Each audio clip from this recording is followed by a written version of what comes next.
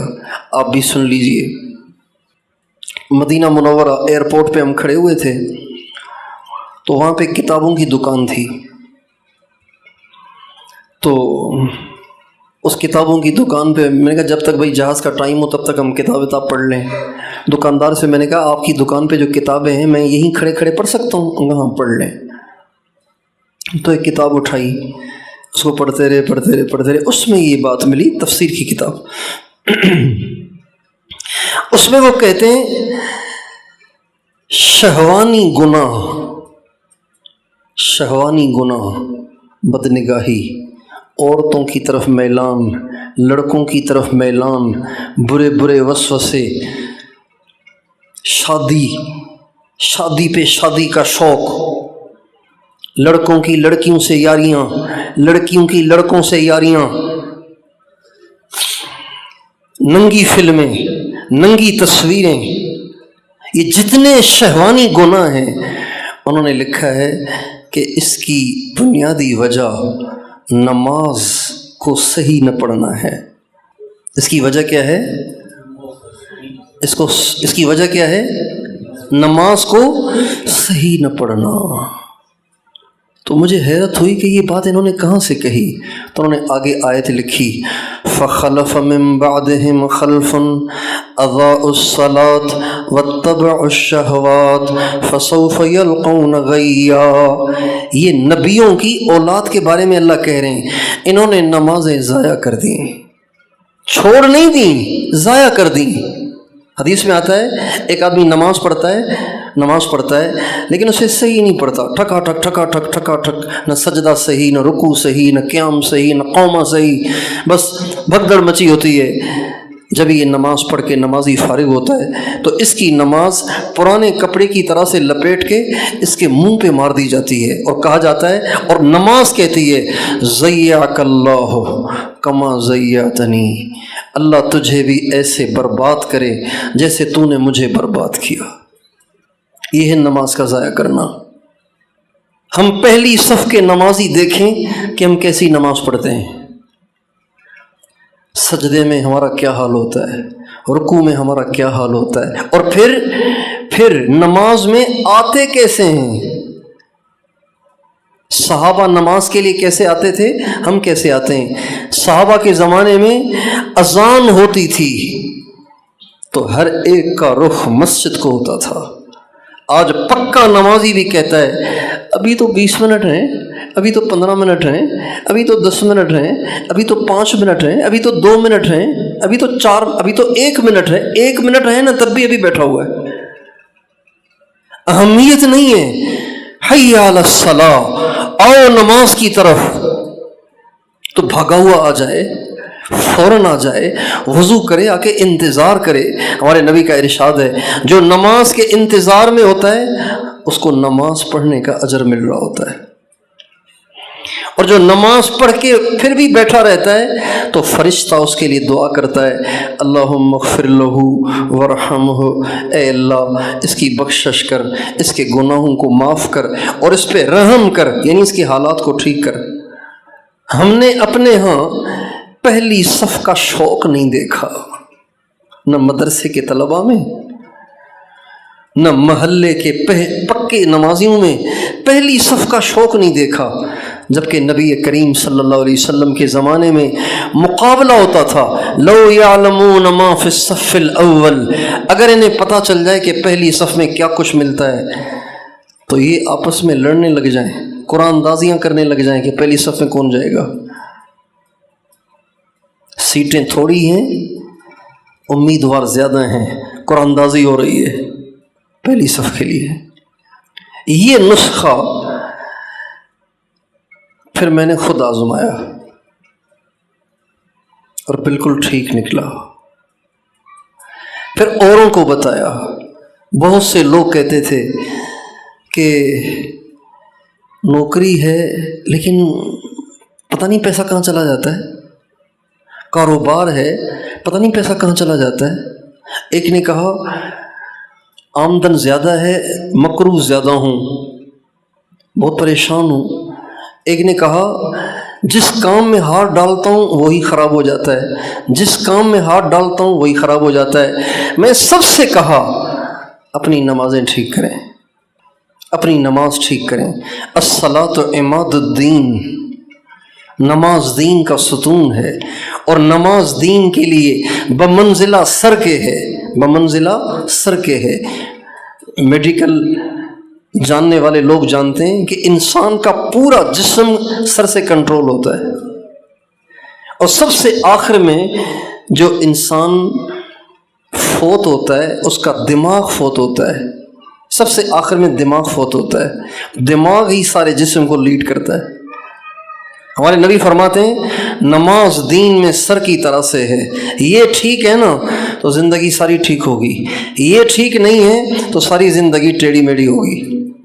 جس کی نماز میں اضطراب اس کی زندگی میں اضطراب، جس کی نماز میں بے چینی اس کی نماز میں بے چینی، اس کی زندگی میں بے چینی، جس کی نماز بھاگم بھاگ اس کی ساری زندگی بھاگم بھاگ، جس کی نماز پرسکون اس کی ساری زندگی پرسکون۔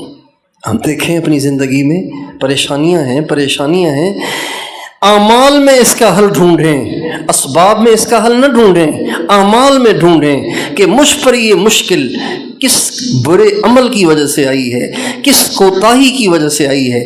یہ ایک مسلمان کی سوچ ہے، یہ ایک مسلمان کا زاویہ سوچ ہے۔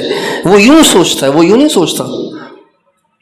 اللہ تعالی ہمیں اپنے اعمال کا نگران بنا دے۔ ہاں، نگران بننا پڑے گا اپنے جسم پر کہ آنکھ کیا دیکھ رہی ہے اور اسے کیا دیکھنا چاہیے، زبان کیا بول رہی ہے اسے کیا بولنا چاہیے، کان کیا سن رہے ہیں اسے کیا سننا چاہیے، دل کیا سوچ رہا ہے اسے کیا سوچنا چاہیے۔ اپنے آپ پر نگران بننا پڑے گا، اپنے آپ پہ نگران بننا پڑے گا۔ حضرت جنید بغدادی رحمۃ اللہ علیہ کے انتقال کا وقت آیا تو جو مریدین پاس کھڑے ہوئے تھے انہوں نے زور زور سے کلمہ پڑھنا شروع کیا۔ حکم ہے کہ جب کوئی دنیا سے جائے تو اس کو کلمے کی تلقین کرو، یعنی کلمہ پڑھنے کو کہو نہیں، اس کے سامنے زور زور سے پڑھو، کہیں وہ انکار نہ کرے، اس لیے کہو نہیں، سامنے پڑھتے رہو۔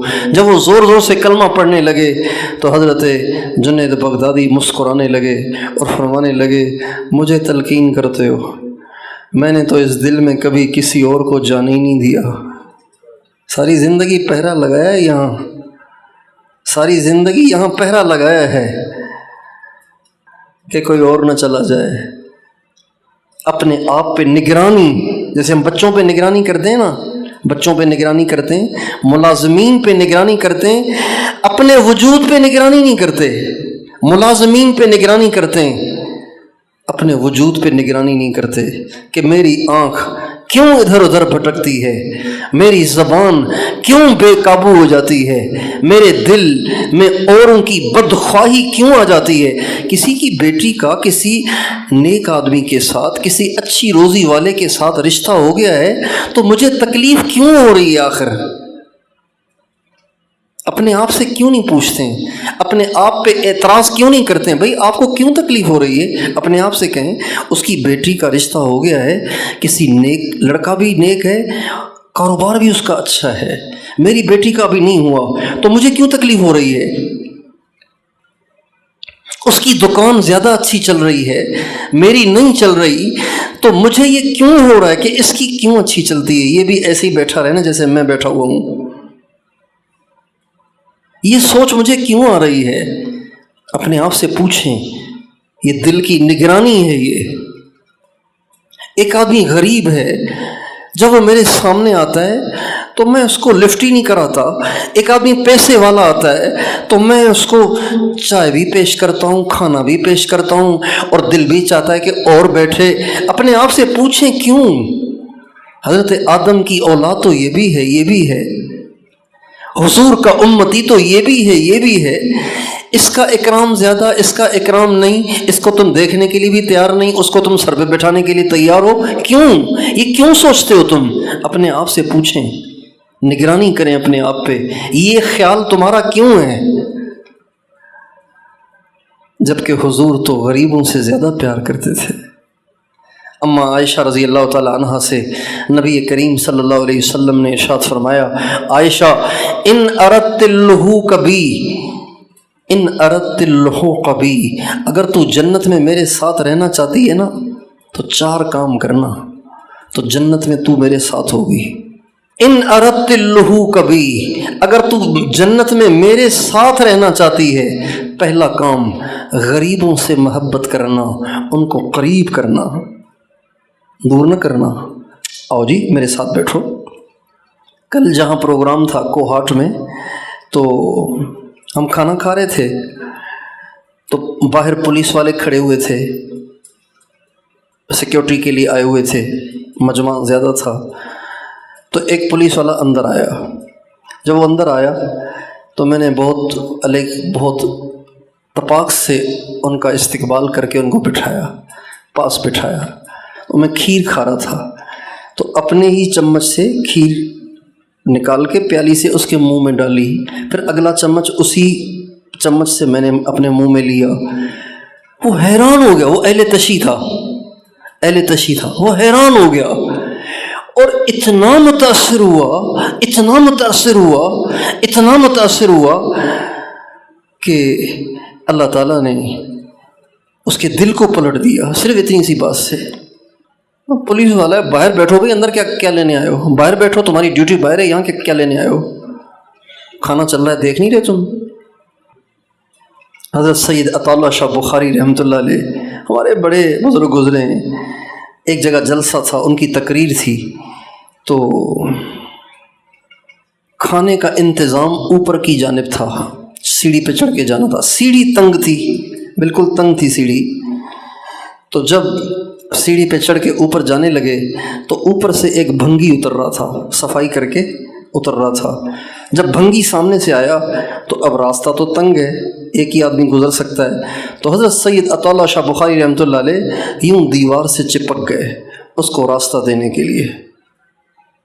جب یوں چپک گئے اور وہ گزرنے لگا تو اس کو ٹھہرا لیا اور فرمایا کیا نام ہے؟ اس نے نام بتایا، غیر مسلم تھا۔ تو کیا کرتے ہو؟ کہ بس میں تو گندگیاں اٹھاتا پھرتا ہوں، میں تو گندگیاں صاف کرتا پھرتا ہوں۔ تو فرمانے لگے، اپنا گریبان کھول کے فرمانے لگے، یہاں سے بھی گندگی صاف کرتے جاؤ، یہاں بھی بڑی گندگی ہے۔ یہ کہہ کے اس کو سینے سے لگا لیا، بھنگی کو، غیر مسلم کو، اور سینے سے لگا کے اس کا ہاتھ پکڑ کے اس کو اوپر لے گئے اور اس کے ہاتھ دھلوائے اور اس کو اپنے سامنے کھانے میں بٹھایا، اور لقمہ توڑ کے جب اس کے منہ میں دینے لگے تو وہ کہنے لگا، حضرت تھوڑا سا مجھے موقع دیں گے، تھوڑی سی مہلت دیں گے، ابھی آتا ہوں۔ کہا جاؤ۔ پورا خاندان اٹھا کے لے آیا اور کہا پہلے ان کو کلمہ پڑھائیں پھر لقمہ بھی کھلائیں۔ اس میں جو مزہ ہے نا وہ تہجد میں بھی نہیں ہے، اس میں جو مزہ ہے نا وہ طواف میں بھی نہیں ہے۔ عائشہ، جنت میں اگر میرے ساتھ رہنا ہے نا تو غریبوں سے پیار کر اور ان کو قریب کر، اور دوسرا کام یہ کر کہ جب تک تیرے کپڑے میں پیوند نہ لگے اس کو پرانا سمجھ کے چھوڑ نہ دینا۔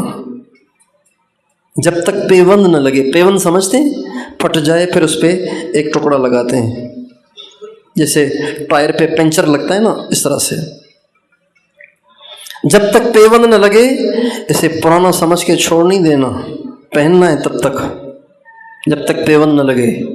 2، تیسرا کام یہ کہ کبھی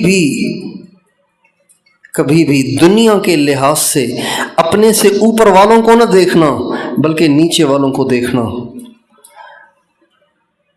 اگر دنیا کے لحاظ سے اوپر والوں کو کوئی دیکھتا ہے نا تو اپنے پاس جو کچھ ہے اس کی ناشکری پیدا ہوتی ہے۔ کبھی بھی اپنے لحاظ سے اپنے سے اوپر دنیا کے لحاظ سے اپنے سے اوپر والوں کو نہ دیکھنا، نیچے والوں کو دیکھنا، اس سے شکر پیدا ہوگا۔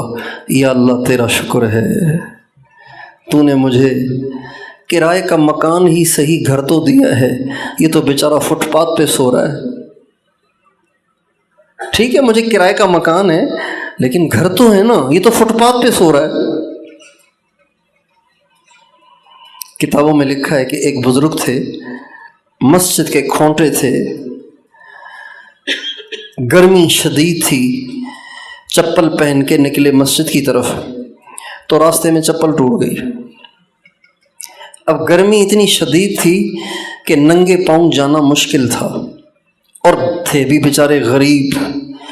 اب اگر بیٹھے رہیں تو جماعت جاتی ہے، تکبیر اولیٰ جاتی ہے، پہلی صف جاتی ہے۔ اب پریشان تو آسمان کی طرف دیکھ کے کہنے لگے، اللہ میاں اتنے پیسے تو دے دیتے کہ تیرا بندہ جوتی خرید کر یا جوتی کو ٹانکا لگوا کے مسجد تو جا سکتا، اتنے تو دے دیتے۔ ابھی دل میں یہ بات آئی تھی کہ اسی وقت دیکھا کہ ایک شخص جس کی دونوں ٹانگیں کٹی ہوئی تھیں سرین کے بل گھسٹتا ہوا مسجد جا رہا تھا، تو ہوش آ گیا اور ننگے پاؤں لگائی دوڑ اور کہا، اللہ تیرا شکر ہے، تو نے مجھے پاؤں تو دیے ہیں نا، اس کو تو پاؤں کیا ٹانگیں بھی تو نے نہیں دی، پھر بھی یہ دیکھو جا رہا ہے۔ اس لیے فرمایا دنیا کے لحاظ سے اپنے سے نیچے والوں کو دیکھنا، اوپر والوں کو نہ دیکھنا۔ چوتھی بات فرمائی کہ عائشہ دین کے لحاظ سے نیچے والوں کو نہ دیکھنا، اپنے سے اوپر والوں کو دیکھنا۔